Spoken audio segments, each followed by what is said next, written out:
Hi there, I'm so excited to share with you this beautiful painting that has kept me busy for the past month.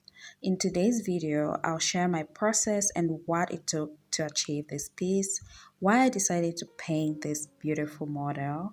The handle to her Instagram and the photographers is in the description below.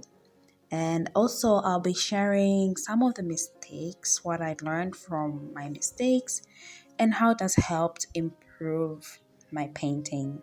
I hope you enjoy this video and get to learn a few things with me. This is my first time painting a portrait of this magnitude, and I went through a lot of trial and errors from mixing of the linseed oil to how the proportions were laid out on the painting. For instance, I noticed at some point that my eyes were not placed in the right level, and I had to deal with that as I progressed with the painting.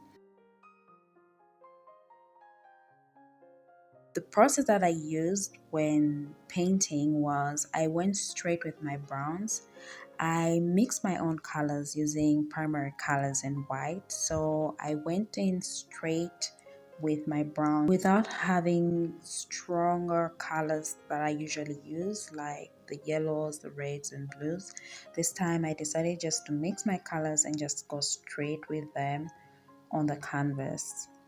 I love mixing my own colors as it gives unique results in my colors, and every piece looks different. And having that variety and freedom to create your own color to exactly what you want to make is something I really enjoy, and it's the best part of painting for me. I usually mix my own colors using the primary colors and white. I don't use black in my paintings, so the darker shadows are the deep blues that I made or deep browns. That is what usually makes a painting or my paintings come alive. Here I was working on the lips.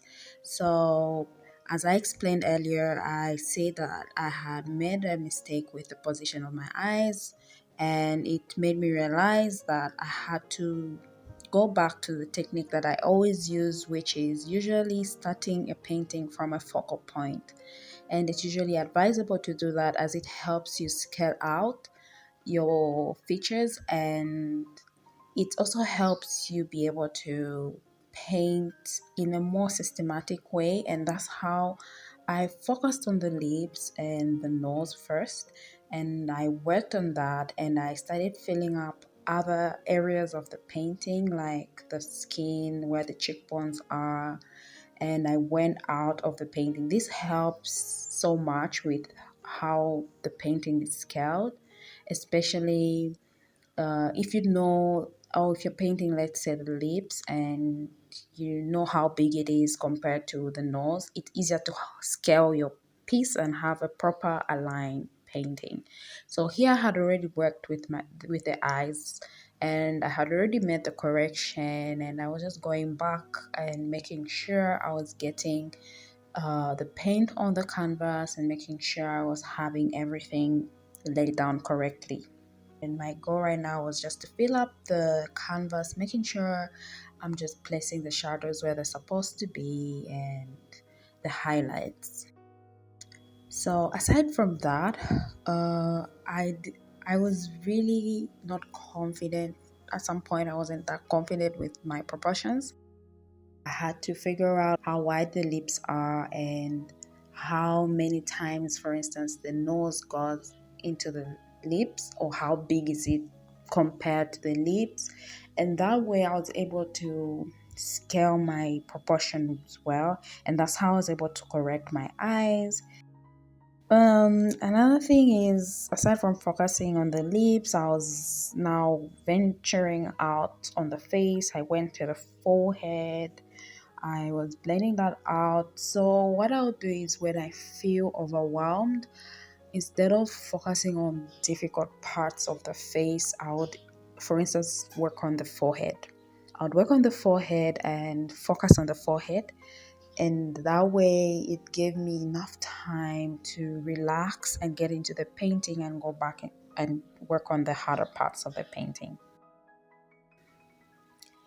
Another issue I had was I had electricity issues, so there were power shortages where I was staying, and I was using portable lights for my evening sessions because there'll be days I would feel like painting in the evening, and if I just let the power shortage be my disadvantage, I wouldn't be able to really finish on time as I did or as fast as I did. Yeah, so I enjoyed actually painting in the night, and I was happy that my camera was able to record the night sessions, and it just gave this intimate feel, which I really loved. I'll talk about why I decided to paint this piece, and the reason I decided to paint this piece is also the reason why I decided to start this channel. And it's just for me and other people of my skin tone to have a platform where they can see how to paint brown skin or anything relating to being brown, or other people would call it black. And that's one of the reasons why I even started this channel, because when I started out, I didn't find enough content out there on brown tones, and I had to learn a lot on my own with a lot of trial and errors. And that's how I had to teach myself through this. And that's the main reason why I decided to start this channel and share my process and progress and tips with everyone. So I'll talk about why I chose this piece. I chose this piece because I was looking for an image that would exude calmness and depth, and also show emotion in the eyes. And this was a perfect painting that would give that. And I was so glad I could find that. And another reason was I needed a perfect representation of someone that I could relate to, or an image of a person that I could relate to, and she was the perfect representation of that. And that's why I fell in love with this piece. I fell in love with her skin tone. I fell in love with everything about it, the emotions that it exudes, and I'm so glad I was able to bring that out in the piece as well. So that's it really, and I hope the video has explained in a nutshell how the painting came about, and I hope you enjoyed this video, and see you in my next video. Bye.